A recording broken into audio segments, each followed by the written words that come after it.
Now recognize Chairman Jordan for 5 minutes. Thank you, Mr. Chairman. Mr. McIntosh, if we follow Mr. Cooper's plan, what happens?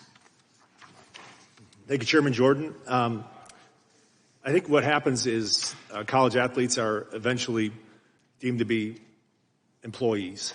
And that's a model that I've not had a student athlete ask to be deemed an employee. What happens to non-revenue sports? What's happened to the Olympics? And look, let me back up a second. I'm not a fan of the NCAA necessarily, but I am a fan of providing opportunity to young adults who want to compete while they're pursuing higher education, while they're pursuing their degree. Mr. Cooper says if we follow his plan, if we follow his plan, what's going to happen to the the Olympic sports that Ms. Smith-Gilbert talked about? Yeah. Chairman Jordan, there'll be a tremendous amount of financial pressure placed on institutions. I think, admittedly, in conferences like the Big Ten, we could find a way to make it work. I think it will be detrimental to Olympic sports at lower levels.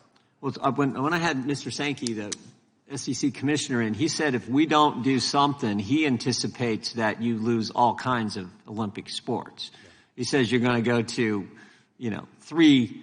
Now, of course, the NCAA, I think Division I, you got to have, 16 sports? Yes, sir. Yeah. So he says everyone's going to go to 16, and there'll be football, basketball, whatever sport fits that school in the men's side, and then you'll have a comparable number or a higher number of women's sports to satisfy Title IX. Is that what you think happens if we don't do something? Which is my big concern. I think that's an accurate portrayal of what a likely result might be. Now, Mr. Cooper just said you can, as long as you give notice that we're going to drop your sport, but we're going to give you a year to get ready. Or if you're an athletic department that makes, I think you said over $100 million in revenue, then that'll be enough to deal with the non-revenue problems. Does that work? Do you think?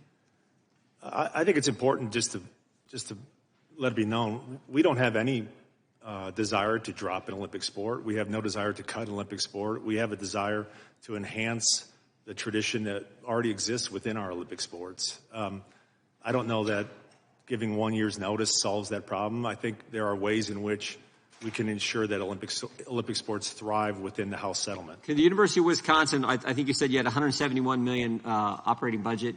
Would you be able to, the way things are going, continue to offer the 22 sports you currently do? That is correct. You can do that? Yes, sir. And you think you can continue to do that even if nothing changes? Yes, sir. We'll be able to operate 23 sports. We'll be able to offer and operate 23 sports with world-class opportunity, competitively, academically, made possible because of the stability provided by the House settlement. That was my next question. The House settlement and the revenue sharing with the House settlement, you think will do that? Yes, sir. The House settlement allows us to be successful, certainly in our revenue-sharing sports. Like I mentioned earlier, those revenue-generating sports, those sports fund the opportunity for all of our student athletes. The unstable environment that we are currently operating in is not sustainable to us. It's been a challenge, and I think it's been long overdue that we can now share revenues directly with those athletes in a fair way, in a generous way, and that will in turn support the entire model, the entire ecosystem, which we've been successful in the past. Thank you. Ms. Smith-Gilbert, comments on some of the same things I asked Mr. McIntosh, if you could. I felt like you were wanting to jump in there. No, I never want to jump in, but thanks for the question. I think if we're talking from an employment standpoint, I'm not an employer. I'm a teacher, a leader, and a mentor.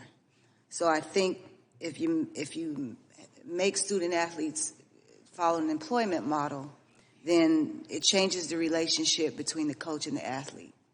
And athletes should not be put under the pressure of being employees at such a young age. So, Mr. Albero? Yeah, I wholeheartedly agree with that, and I think ultimately the impact in our sport, the sport of swimming and diving, which has been a foundational sport for the Olympic movement, will be severely impacted. Yeah, I know. We've had the USOC in to talk with us. We've had Women's Volleyball Association, the Wrestling Coaches Association. All are very concerned about what happens to if we don't do something. What happens to the non-revenue sports that are part of our, as Ms. Smith-Gilbert talked about, part of our Olympic training ground. So that's a big concern I have. With that, I yield back. I thank the chairman. The gentleman yields back. Now recognize the ranking member for unanimous consent request.